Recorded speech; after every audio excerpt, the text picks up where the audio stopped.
પ્રેમી ભક્તો બધા ભગવાનની કથા સાંભળવા માટે અહીં પધાર્યા છો. તમારું બધાનું માનવથી અભિવાદન છે. હરે કૃષ્ણ કૃષ્ણ કૃષ્ણ હરે હરે, હરે રામ રામ રામ હરે હરે. તો ભગવાન શ્રી કૃષ્ણ અને એમની શક્તિ છે રાધા રાણી. ભગવાનની ત્રણ પ્રકારની શક્તિ હોય છે. એક છે જે બહિરંગા શક્તિ, અંતરંગા શક્તિ અને તટસ્થા શક્તિ. તટસ્થા શક્તિ એટલે આપણે જીવ છીએ અને માયા શક્તિને તો બધા જાણો છે, કેમ કે આપણે બધા ત્રિગુણમાં, સતોગુણ, તમોગુણ, રજોગુણમાં આપણે બધા લાગેલા છીએ. ભગવાનની માયા શક્તિ છે. જે આહલાદીની શક્તિ છે, અંતરંગા શક્તિ છે, એ રાધા રાણી છે. તમારે એક ઉદાહરણથી સમજી શકાય કે જેવી રીતે સૂર્ય છે, તો સૂર્યને અને એના કિરણ છે, પ્રકાશ, સૂર્ય અને પ્રકાશ બે સાથે જ હોય ને, કે અંધારું હોય ત્યાં તો કઈ સૂર્ય હોય નહીં. એવી જ રીતે ભગવાન અને એમની શક્તિ સાથે જ રહેશે.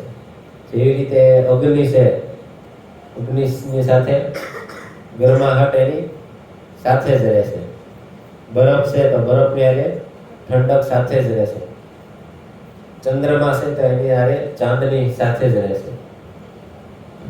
તો આવી જ રીતે ભગવાન અને એમની શક્તિ બે સાથે જ રહેશે. બેમાં તફાવત છે પણ અને નથી પણ, ચિંત્ય ભેદાભેદ. શાસ્ત્રમાં આપણે એમાં બહુ જવું નથી. આપણે ભગવાનની શક્તિ છે, એ રાધા રાણી છે, એ જ કૃષ્ણ એમની શક્તિના રૂપે રાધા રાણી બનીને આવે છે. એટલે ભગવાન કૃષ્ણ અને રાધા રાણીમાં કોઈ અંતર નથી, બે એક જ છે. એમ તો આપણે જોઈએ છીએ કે ભગવાન રાધા રાણીનું નામ છે, ગોપીઓનું પણ નામ નથી આવ્યું ભાગવતમમાં ક્યાંય. એક જ ગોપીનું નામ આવ્યું છે, યશોદા મૈયા, જે વાત્સલ્ય રસમાં ભગવાનના માતા છે, જે યશોદામાં, એનું જ નામ ભાગવતમાં કીધું છે. પણ છતાંય ભક્તો ગુપ્ત રૂપે ભગવાનનું નામ ભાગવતમમાં પણ છે, ભગવાનના ભક્ત એવા રાધા રાણીનું નામ. ભાગવતમમાં 2, 4 અને 14મો શ્લોક, બીજો સ્કંદ, ચોથો અધ્યાય અને 14 નંબરના શ્લોકમાં નમો નમસ્તે વૃષભાય સત્વતામ વિધેયકાહાય મુહુ કુયોગિનામ નિરસ્તામ્ય નિશયે રાધસા સધામની બ્રહ્મણી રહસ્યસી મના. અને બીજો એક શ્લોક છે 10, 30 ને 28. અનયારાધિતો નૂનમ ભગવાન હરિ ઈશ્વર યન્નો વિહાય ગોવિંદ પ્રીતો યામ યત્ર. તો ભગવાન ના એવા પ્રિય ભક્ત જે છે, જે રાધા રાણી છે, એ કૃષ્ણ પોતે જ છે. અવારનવાર સંતો કહે છે કે રાધા કૃષ્ણ બે એક જ છે, એના શરીર અલગ છે, બેનો આત્મા તો એક જ છે આપણી ભાષામાં. તો ભગવાનની એવા ભક્ત રાધા રાણીનો મહિમા કોઈ શેષનાગ આવીને પણ ગાય તો પણ ગાઈ શકતા નથી. હજારો મુખેથી જે ભગવાનના ગુણ ગાતા રહે છે, એનાથી પણ ભગવાનના ગુણ નથી ગવાતા. એ ભગવાનની ત્રણ શક્તિમાંની હલાદીની શક્તિ છે, એ રાધા રાણી છે. સત, ચિત્ત અને આનંદ. ભગવાન શેમાં હોય છે? સત, ચિત્ત, આનંદમાં હોય છે. સત શક્તિ છે એ સંધિની શક્તિ છે ભગવાનની, અને ચિત્ત છે એ સંવિત શક્તિ છે, અને આનંદ છે એ હલાદીની શક્તિ છે. આનંદ એટલે ભગવાનમાં આનંદ મૂર્તિમાન રૂપે ભરેલો હોય છે. આપણે તો આનંદની ખોજ માટે બહાર જવું પડે છે. કોઈ ફરવા જાય, કોઈ હિલ સ્ટેશને જાય, કોઈ નાવા જાય, અલગ અલગ જગ્યાએ આપણે આપણા આનંદ પ્રાપ્ત કરવા માટે બહાર જઈએ છીએ આપણે. પણ ભગવાનની અંદર તો આનંદ ભરેલો જ છે, એને ક્યાંય જવું નથી પડતું. એમનો આનંદ એ જ રાધા રાણી છે. તો રાધા રાણીને આપણે એકવાર પ્રસન્ન કરી લઈશું તો ભગવાન કૃષ્ણ પોતે જ પ્રસન્ન થઈ જશે. તો અત્યારે રાધાષ્ટમી આપણે ઉત્સવ મનાવ્યો. કાલે તો રાધાષ્ટમીમાં રાધા રાણી પાસે એ જ પ્રાર્થના કરવી જોઈએ કે અમને કૃષ્ણ પ્રેમની પ્રાપ્તિ કરાવે. ભગવાનનું નામ, સંતો અને શાસ્ત્રો આપણને કહે છે કે ભગવાનનું નામ લ્યો, નામ લ્યો, નામ લ્યો. હરેર નામ એવ કેવલમ કલો નાસ્તેવ નાસ્તેવ ગતિરન્યતા. હરિના નામ લેવાનું જ આપણને શાસ્ત્ર આદેશ આપે છે. તો ભગવાનનું આપણે નામ લેવું જોઈએ. પણ ભગવાનનું નામ આપણે તુલસી નામ કો રીજ બસે આખી ભંગ પડ્યો જામે સભી ઉલ્ટા સુલટો બીજ. તુલસીદાસજી કહે છે કે ભગવાનનું નામ આપણે રેહાતા કે પરાણે કે ખીજાતા કે કમને કોઈ પરાણે કે કોઈ ભક્તો એમ કે એક માળા કરજો, બે ના માળા કરજો, તો આપણે પરાણે પણ બે માળા કરશું, એક માળા કરશું તો એનું ફળ આપશે ને આપશે જ તે. એવી રીતે અગ્નિ પાસે આપણે જઈએ, અગ્નિને હાથ હટાડી તો આપણે એનો ગુણ છે દજાડવું તો દાજી જાય. એવી જ રીતે ભગવાનનું નામ તમે ભાવે કભાવે ગમે એ રીતે લેશો તો એ આપણને એમની અસર દેખાડશે. પણ ભગવાનનો કૃષ્ણનો પ્રેમ જોતો હોય, ઘણા ભગવાનનું નામ લેશે તો ભૌતિક સુખ પ્રાપ્તિ માટે પણ ભગવાનનું નામ લેશે, વિષયો માટે પણ ભગવાનનું નામ લેશે. એવું નથી કે બધા શુદ્ધ ભક્તિ કરવા માટે જ ભગવાનનું નામ લેશે. ભગવાનના નામમાં બહુ આપણી વિચારવા બનાવે એટલી શક્તિ છે આનામાં કે આપણને બધું જ આપશે. તમારે કૃષ્ણ પ્રેમ જોતો હોય તો રાધા રાણી પાસેથી મળશે. જેવી રીતે તમે અવારનવાર સાંભળો કે વૃંદાવન જવું હોય તો એની અધિષ્ઠાત્રી દેવી રાધા રાણી છે. જ્યાં સુધી રાધા રાણીની કૃપા આપણી ઉપર નહીં થાય ત્યાં સુધી આપણે વૃંદાવન નહીં જઈ શકીએ. એવી જ રીતે કૃષ્ણ પ્રેમ જોતો હશે, આપણે જોતો છે તો રાધા રાણીની કૃપા થશે. અને રાધા રાણીની કૃપા કઈ રીતે પ્રાપ્ત થશે? આપણે કોઈ કૃષ્ણના એવા પ્રેમી ભક્તો છે એના શરણમાં જશું, એની આજ્ઞામાં રહીને આપણે ભક્તિ કરશું તો આપણને રાધા રાણીની કૃપા મળશે. જેવી રીતે ભગવાન શિવજી છે એ પણ નારદ પંચરાત્ર વિધિ તમે અવારનવાર સાંભળ્યું છે. ભગવાન શિવજી નારદજીને 5 રાત્રિ સુધી ઉપદેશ આપ્યો છે. એ રીતે ભક્તિ કઈ રીતે કરવી એના માટે એ ઉપદેશ આપેલો છે. અને ભગવાન રાધા કૃષ્ણની આપણે જો પ્રેમ પ્રાપ્ત કરવો હોય તો શું કરવું પડશે? રાધા રાણીની કૃષ્ણના ચરણ કમળની આપણે આશ્રય લેવો પડશે. જ્યાં સુધી આપણે ભગવાનને આશ્રિત નહીં થઈએ ત્યાં સુધી આપણને ભગવાનનો પ્રેમ મળશે નહીં. ભગવાનને આશ્રિત થવા માટે સાધુ સંતોના આજ્ઞામાં રહીને એના જે આપણને આજ્ઞા આપે એ રીતે આપણે ભજન કરવું પડશે. રાધા કૃષ્ણની પ્રાપ્તિ માટે શિવ પાર્વતીનો સંવાદ છે કે ભગવાન શિવ કહે છે પાર્વતીજીને કે બધું કૃષ્ણમાંથી જ તે ઉત્પન્ન થયું છે.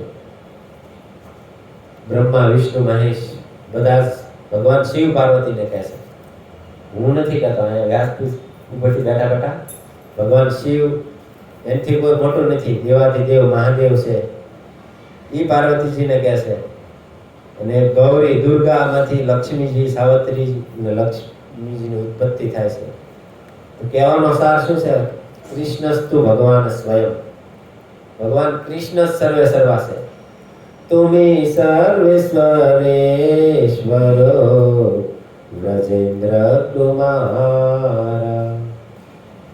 કે તમારી ઈચ્છાથી બ્રહ્માજી વિષ્ણુજી પાલન કરે છે, બ્રહ્માજી સૃજન કરે છે અને શિવજી સંહાર કરે છે.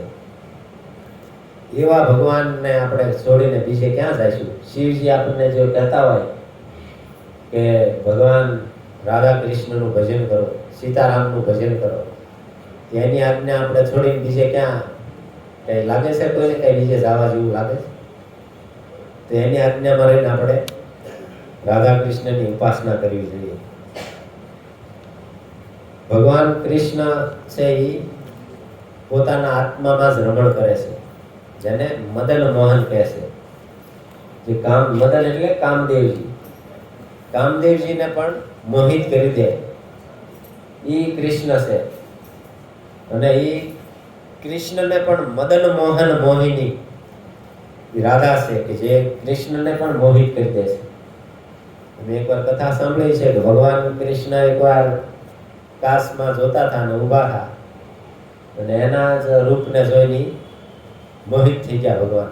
ભગવાનને થયું કે મારા ભક્તો આ બધા મારામાં શું જોવે છે, એટલા બધા મોહિત થઈ જાય. ભગવાન મોહિત થઈ ગયા અને કાશમાં જોઈને એનો પોતાનો શૃંગાર કરવા માંડ્યા. અને એ શૃંગાર જે કર્યો એ જ રાધા રાણી છે.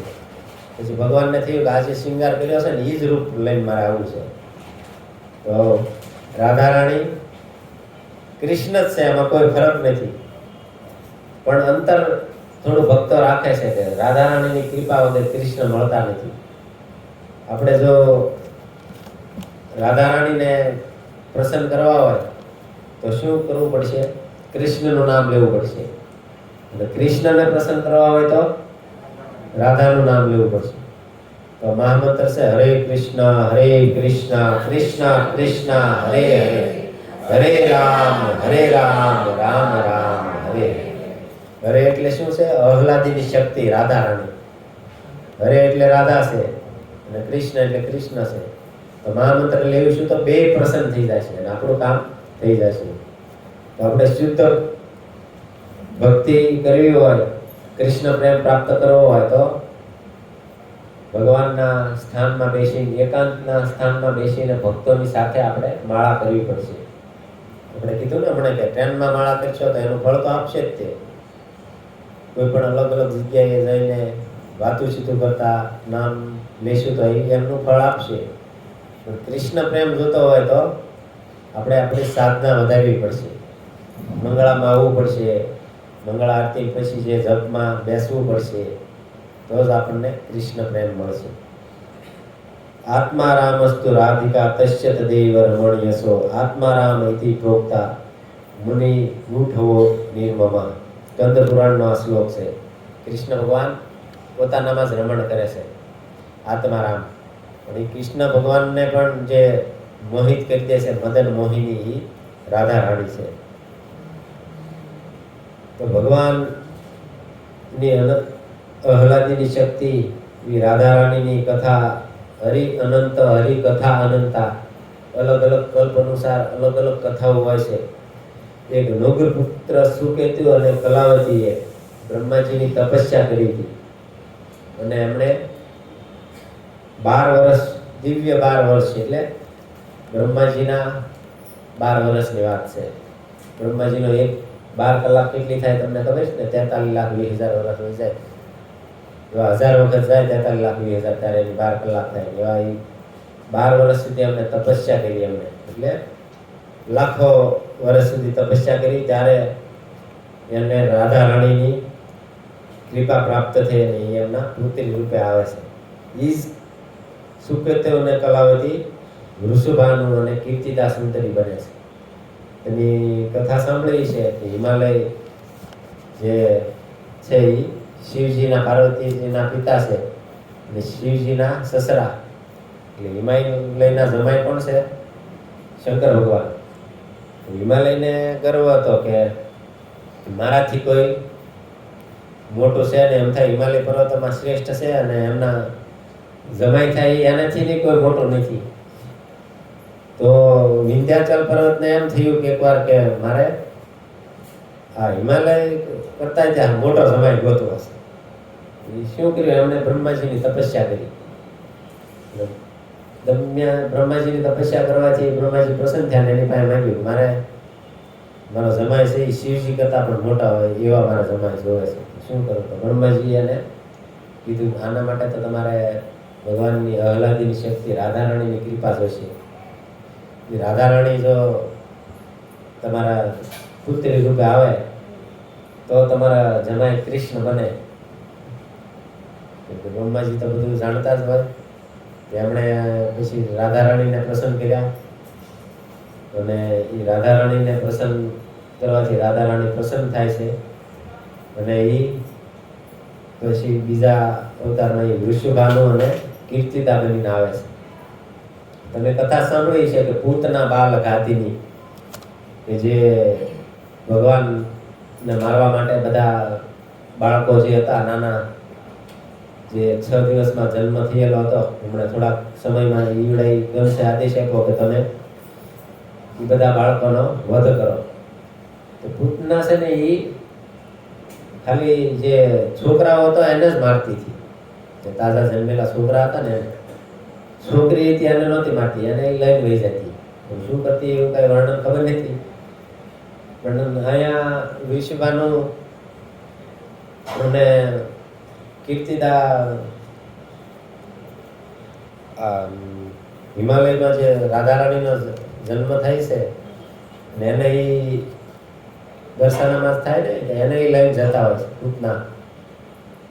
પણ ભગવાનની કંઈક એવી યોજના હોય છે, લીલા હોય છે કે જે પૂતનાની પાસેથી રાધા રાણી પડી જાય છે અને એ કમળમાં પડે છે. અને આ બાજુ કીર્તિદા અને વૃષભાનુ છે, એને કોઈ સંતાન હોતું નથી અને એમને મળે છે ને એ એમને પુત્રી તરીકે લઈને આવે છે. આપણે વાત હતી હિમાલયને ત્યાં વૃષભાનુને રાધા રાણી જન્મ થયો. ખ્યાલ આવે છે કે જે ભગવાનની શક્તિ છે રાધા રાણી, અને એમના જમાઈ બન્યા કૃષ્ણ ભગવાન. તો શિવજીથી મોટા થઈ ગયા ને, કેમ કે એક બાર શ્રી ભોલે ભંડારી બન કર બ્રિજ કી નારી ગોकुल में आ गई.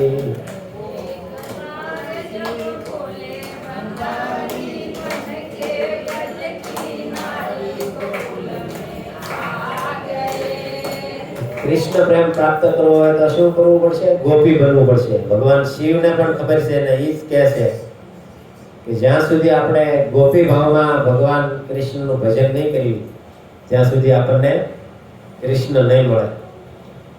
ગોપી ભાવમાં એટલે ગોપીઓનો ભાવ શું છે? તત કૃષ્ણ સુખાત સુખી, કૃષ્ણના સુખથી જ સુખી થાય છે. અમે અવારનવાર કથા સાંભળી છે કે ભગવાનને એકવાર તાવ આવે છે અને એના માટે ભગવાનને ચરણની રસ જોતી હોય છે, એના ભક્તોની ચરણની રસ. તો કોઈ એને ચરણ રસ આપવા તૈયાર નહોતું, કેમ કે આપણે આપણી ચરણ રસ આપી તો ભગવાનને ચરણ રસ માથા ઉપર આપણી મેકે ભગવાન, તો આપણે નરકમાં જવું પડે ને.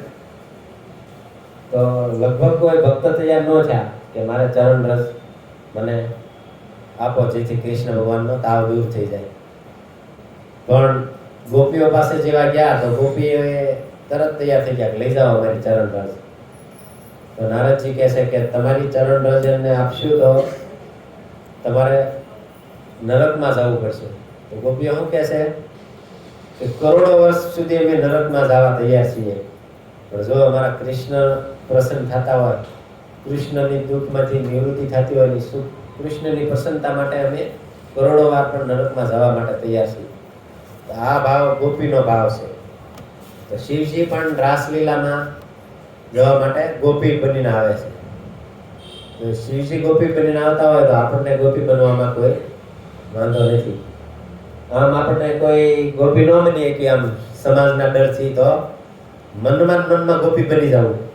કેમ કે કળયુગમાં અમારા ગુરુ મહારાજ કહે છે કે તમે કળયુગમાં એવો યુગ છે આ કે તમે મનમાં કોઈ સારું કાર્ય કરો તો એ તમને પૂરેપૂરું ફળ આપશે. ધારો કે તમને એમ થાય કે મારે ગોવર્ધનની પરિક્રમા કરવી છે, કોઈ વૃંદાવન ગયા હોય ગોવર્ધનની પરિક્રમા કરવા, તો ભાઈ હું કુસુમ સરોવરથી ચાલુ કરું છું, ધીમે ધીમે દામ ઘાટીએ પહોંચ્યો, ધીમે ધીમે આગળ ચાલતા ચાલતા જે મુખારવિંદ છે ત્યાં પહોંચ્યો, મુશ્રિકા લોઠા પહોંચ્યા, પ્રેમ સરોવર પહોંચ્યો, ઉદ્ધવકુંડ પહોંચ્યો, ત્યાંથી ધીમે ધીમે રાધાકુંડ આવ્યો, ત્યાં સ્નાન કર્યું. તમે આ રીતે મનમાં એ ચિંતન કરો ને તો ભગવાન ના જે કળિયુગની રચના એવી કરી છે કે આપણું પૂરેપૂરું ફળ આપે છે. તમે કોઈને મનમાં એમ થાય કે કોઈની પાસે પૈસા નથી ને દાન કરવું છે, તો એ મનમાં દાન કરી દે કે ભાઈ હું ઇસ્કોન મંદિરને એટલું દાન કરું છું, તો એનું તમને પૂરેપૂરું ફળ મળશે. તો આ કળિયુગ કેટલો આપણા માટે અત્યારે સારો છે કે તમે ભગવાનનું નામ જપ કરતા હોય તો તમે પરિક્રમા પણ કરી શકો છો. ગોવર્ધન પરિક્રમા કરતા કરતા નામ લ્યો, બરસાનાની પરિક્રમા કરતા કરતા નામ લ્યો, વૃંદાવનની પરિક્રમા કરતા કરતા નામ લ્યો, તો તમને એ ફળમાં કોઈ લેસ નહીં થાય. તો આવી રીતે આપણે ભગવાનને પ્રસન્ન કરવા માટે ગોપીનો ભાવ લાવવો પડશે. જ્યાં સુધી ગોપીનો ભાવ નહીં આવે ત્યાં સુધી કૃષ્ણ પ્રેમ નહીં મળે. સુખ સુવિધા બધું મળી જશે, ભગવાનનો જે કૃષ્ણ પ્રેમ છે એ નહીં મળે. તો આવી રીતે રાધા રાણીને અલગ અલગ કથાઓમાં તમે એક કથા સાંભળી છે કે મોહિની અવતાર ભગવાન લે છે. જ્યારે તમે સાંભળ્યું કે મંથની બનાવે છે, વાસુકી નામને દોરડું બનાવે છે, અને સમુદ્ર મંથનની કથા ભાગવતમમાં તમે સાંભળી છે. તેમાં છેલ્લે બધા રત્ન નીકળી જાય છે. પહેલા વિષ નીકળે છે, એરાવત હાથી નીકળે છે, છેલ્લે અમૃત નીકળે છે. ભગવાન અમૃત કળશ લઈને આવે છે, એ રાક્ષસો છૂટવી જાય છે. ત્યારે એક મોહિની અવતાર લેશે ભગવાન, કે જેમાં બધા મોહિત થઈ જાય છે. ભગવાનનું રૂપ એટલું સુંદર હોય છે ને કે ગમે એવા ભગવાનનું રૂપ જોઈને એના મોહિત થઈ ગયા. પણ એક સૂર્યનારાયણ જે દેવ છે એ ભગવાનનું રૂપ જોઈને એનામાં વાત્સલ્ય ભાવ થઈ ગયો. બીજા બધાને તો કે મારી પ્રેમિકા બની જાય, મારી પત્ની બની જાય, માધુર્ય ભાવમાં હતા બધા બીજા. પણ સૂર્યનારાયણને વાત્સલ્ય ભાવ હતો કે મારી આ પુત્રી બને. તો એ પુત્રીના રૂપમાં તો ભગવાન મનમાં કહે છે કે મને એમ બનાવવું હોય, પુત્રી રૂપે બનાવવું હોય તમારે, તો એમ કાંઈ થોડું બની જાય, એમ તપસ્યા કરવી પડે. તો સૂર્યનારાયણ તપસ્યા કરે છે અને ભગવાનને એના પુત્રી બનવા માટે કહે છે. તો એ જ તે સૂર્યનારાયણ વિશુભાનું અને એમની જ આ પુત્રી છે.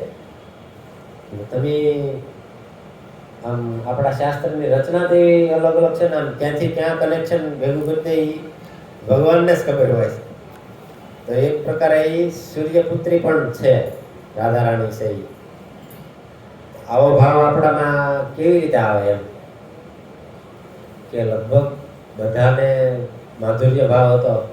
પત્નીના રૂપે જે ભગવાનને જોતા હતા, અને આ સૂર્યનારાયણને પુત્રીનો ભાવ હતો, એને આપણે વંદન છે. તો રાધા રાણીની અલગ અલગ કથાઓ છે. એમાં રાધા રાણી અસુરોના સંહાર પણ કરેલા છે. અલગ અલગ પુરાણમાં અલગ અલગ કથાઓ છે.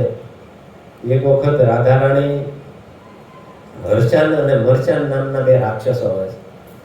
રાક્ષસો તમે જોઈજો કે આમ ગમે રીતે કઈ રીતે બચવાનો ઉપાય પહેલા કરી લે, પછી એના બધા ઉત્પાદિ કાર્યો ચાલુ કરે, બચી જાય તરત ગમે એ વાત નથી.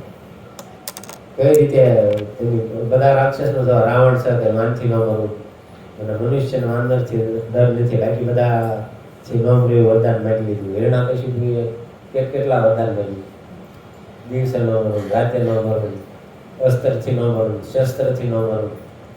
તો રાક્ષસોનો સ્વભાવ છે બચતા હોય.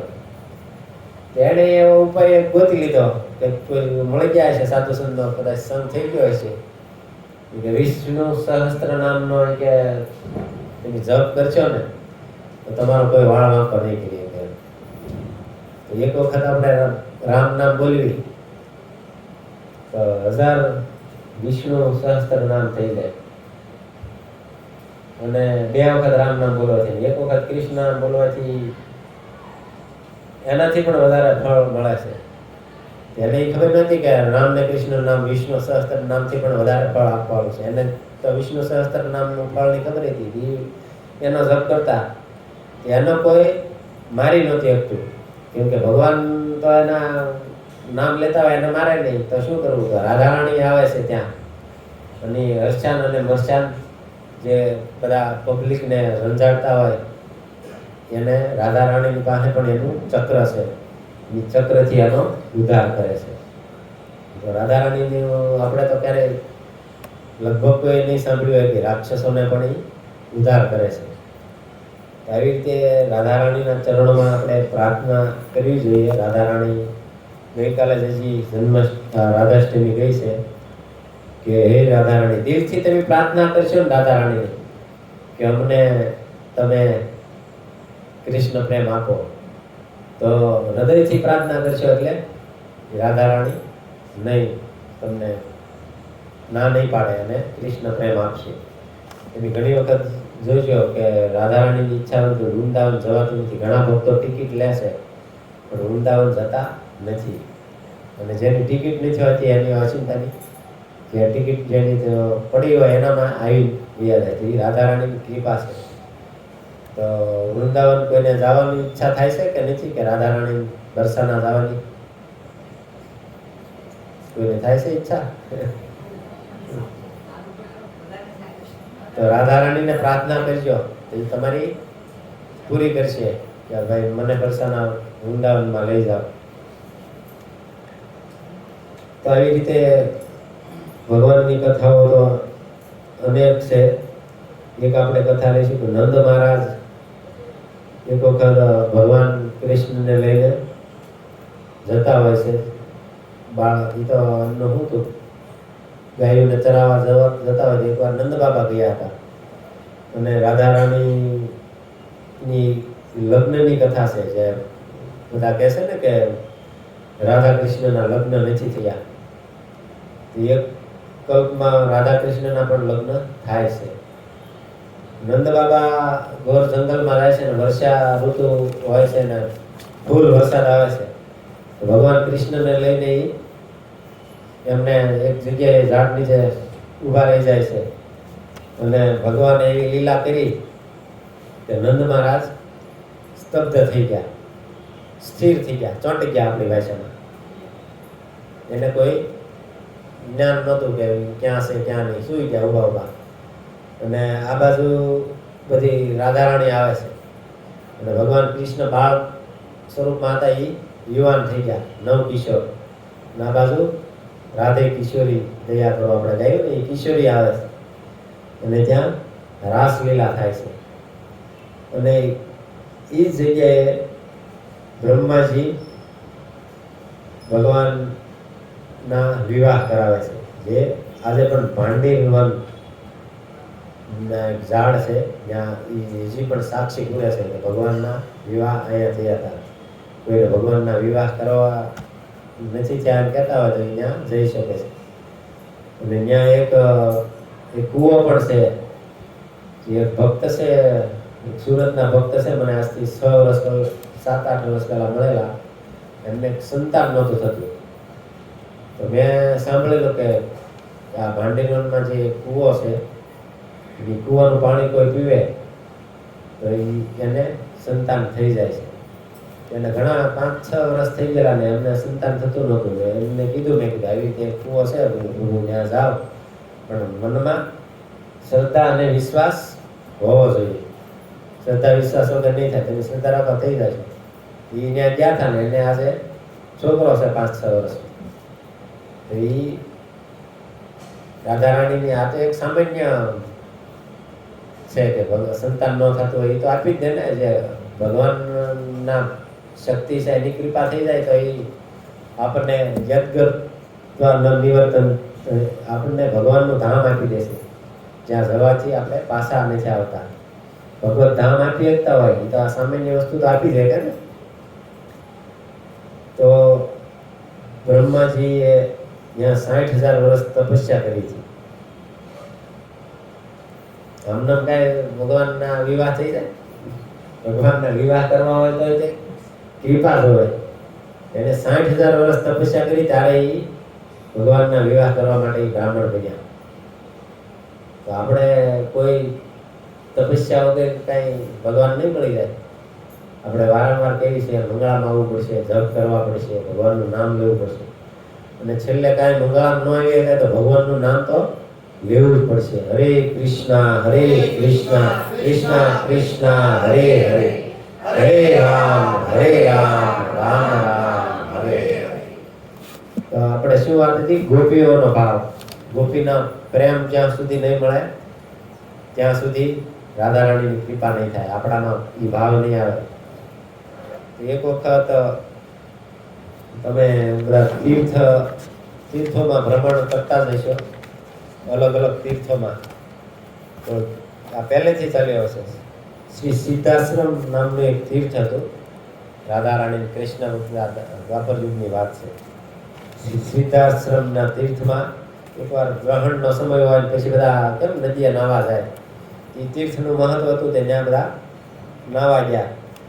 તો ત્યાં ભગવાનની જે રાણીઓ છે એ પણ આવ્યા, અને આ બાજુથી વૃંદાવનથી રાધા રાણી ને એની ગોપીઓની બધા આવ્યા. અને ત્યાં ભગવાનનો તો રાજા હતા, તો એનો તો એક તંબુ અલગ હોય, મહેલ જેવું બનાવેલું હોય ને રહેણાની વ્યવસ્થા, એ ભગવાન ત્યાં રોકાણા હતા. રાધા રાણી એ અલગ વ્યવસ્થા હતી ગોપીઓ સાથે. એ બે ભેગા થઈ ગયા, ભગવાનની રાણી અને રાધા રાણી, જે 16,108 રાણીઓ હતી ને એ અને રાધા રાણી, એમાં રૂકમણીની ભેગા થયા. એ રાણીઓએ રાધા રાણીની સાથે અવારનવાર ભગવાન રાત્રે સુતા હોય તો હા રાધે હા રાધે હા રાધે, ભગવાન પણ ભાવમાં આવી જતા. તો રાણીઓને એમ થતું કે આ રાધા કોણ છે, એ કેટલું ભગવાન માટે કરવી છે, 32 ભાતના ભોજન આપે છે, પણ કે અમારું તો કાંઈ ભગવાનને એટલું બધું પ્રેમ અમને કરે છે, પણ એ થોડો ઓછો કરે છે, ને ગોપીઓને વધારે પ્રેમ કરે છે. આ રાધા કોણ છે એને જાણવું. અને બરોબર આ ગોપીઓ અને એ રાણીઓનો ભેટો થઈ ગયો, બેયનું મિલન થયું હતું, એકાબીજાને મળ્યા, અને રાણીઓએ કીધું કે તમે આવો અમારા ખેમામાં ને ત્યાં બિરાજો. તો રાધા રાણી ને ગોપીઓ બધા એ રાણીની સાથે જાય છે. તો અહીંયા મેન પટરાણી 8 રાણીઓ છે, રૂક્ષ્મણીજી એમાં ત્યાં હતા, અને એના રૂમમાં લઈ જાય છે આ રાણીઓ. તો રૂક્ષ્મણીજી રાધા રાણીને આવે એટલે એમના સત્કાર કરવા માટે એમને એક દૂધ આપે છે. દૂધ પોતે જ બનાવે છે, દૂધ ગરમ કરેલું દૂધ એ રાધા રાણીને આપે છે કે આ તમે પીવો. એ ગરમા ગરમ દૂધ રાધા રાણી પી જાય છે. એટલું બધું ગરમ નહોતું, પણ થોડુંક વધારે હતું આપણે જે પીવામાં આવે ને એથી. તો રાધા રાણી દૂધ પીધું અને એ બે મળ્યા, પણ રૂક્ષ્મણીજીને એને પણ એમ થતું હતું કે ભગવાન ગોપીઓને જે પ્રેમ કરે છે અમને કરતા નથી. તો પછી બે વિખૂટા પડે, અને રૂક્ષ્મણીજી ભગવાન કૃષ્ણ પાસે જાય છે.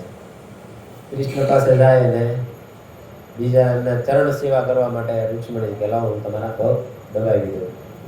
જેવા એ પગ દબાવવા જાય છે તો એમને ભગવાનના ચરણના તળિયે જોયું તો ફોડલા થઈ ગયેલા હતા. તો રૂક્ષ્મણીજીને એમ થયું કે આવા ફોડલા કેવા ફોડલા હતા, જે કમળ હોય એની અંદર પાણીના બૂંદ પડી હોય કેવા એવા ફોડલા હતા.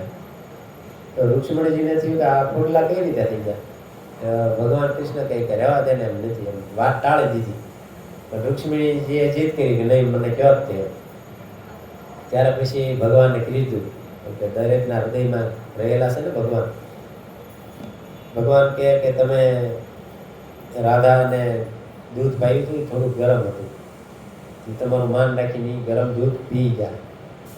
પણ રાધાના હૃદયમાં ભગવાન કૃષ્ણની ચરણ રાખે છે. રાધા પોતાના હૃદયમાં ભગવાન કૃષ્ણના ચરણને 1 સેકન્ડ કે અડધી સેકન્ડ માટે પણ છોડતા નથી. એ ગરમ દૂધ પીધું તો એ મારા ચરણ નહીં કે અડી ગયું ગરમા ગરમ, એટલે મને ફરફોલા થઈ જાય. તો આ છે ભગવાનના શક્તિ એવા રાધા રાણીનો પ્રેમ. ભગવાનનો એને પ્રેમ કરવો હોય તો એ રાધા રાણી બનીને આવ્યા. એવી રીતે ચૈતન્ય મહાપ્રભુ રાધાનું ભાવ લઈને આવ્યા છે, ભગવાન કૃષ્ણ તે. તો મોટામાં મોટું ભગત કોઈ હોય તો એ રાધા રાણી છે. ભગવાન કૃષ્ણના એનાથી વધારે કૃષ્ણને કોઈ પ્રેમ કરી શકતું નથી. એટલે જ આપણે ઉપદેશામૃતમાં તમે સાંભળ્યું છે કે દુનિયાનું સૌથી શ્રેષ્ઠ સ્થાન કયું છે? આ જગત ઉપર સર્વશ્રેષ્ઠ સ્થાન હોય તો એ રાધા કુંડ છે. વૃંદાવનમાં ગિરિરાજ ગોવર્ધન તળેટીમાં, અને એ પણ વૃંદાવન છે ને વૃંદાવનમાં ગિરિરાજ ગોવર્ધન છે, અને ગિરિરાજ ગોવર્ધનમાં રાધા કુંડ છે. એ સ્થાન છે. તો બધાએ પ્રયાસ કરવો જોઈએ કે વૃંદાવનમાં જવું, ગોવર્ધનજીની પરિક્રમા કરી અને રાધા કુંડમાં વાસ કરવો થોડા ટાઈમ માટે. કેમ કે ભગવાનના શુદ્ધ ભક્ત હોય એને જ ભગવાનના ધામમાં વાસ કરવાનો અધિકાર છે. તો આપણી જેવા ભક્તો હોય એને જઈ પ્રાર્થના કરવા માટે જવું પડે કે ભાઈ હે રાધા રાણી, અમારી ઉપર પણ કૃપા કરો અને તમારી જેવો ભાવ જે છે એમાંથી બિંદુ પણ અમને આપો, તો આપણે વૃંદાવનમાં વાસ કરીએ છીએ. વૃંદાવનમાં વાસ કરીને આપણી જ બુદ્ધિથી જો ત્યાં રહેવી તો આપણું કલ્યાણ થવાનું એટલે અહિત થઈ જાય. ભક્તોનો અપરાધ કરી નાખી. તમે તો સાંભળેલું છે ને, ભગવાનના ભક્તોનો અપરાધ થાય તો નાહી પરિત્રાણ. ગંગાર પરશ હૈલે પશ્ચાતે પાવન, હરિસ્થાને અપરાધે તારે હરિનામ. નાહી પરિત્રાણ. ભગવાનના ભક્તોનો અપરાધ કર્યો હોય તો બીજું કોઈ એનો ઈ ભક્ત માફ કરે તો જ થાય. દુર્વાસા ઋષિનું ઉદાહરણ તમે સાંભળેલું છે.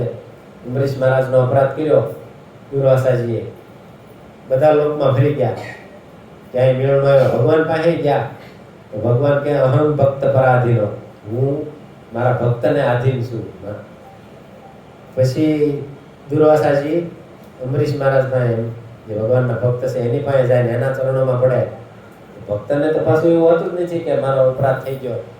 એ તો સીધા કહેવા માંડ્યા કે તમે મને કે પ્રણામ કરો, મારે તમને દંડવત કરવા પડે, કેમ કે એ એને દંડવત કરે છે.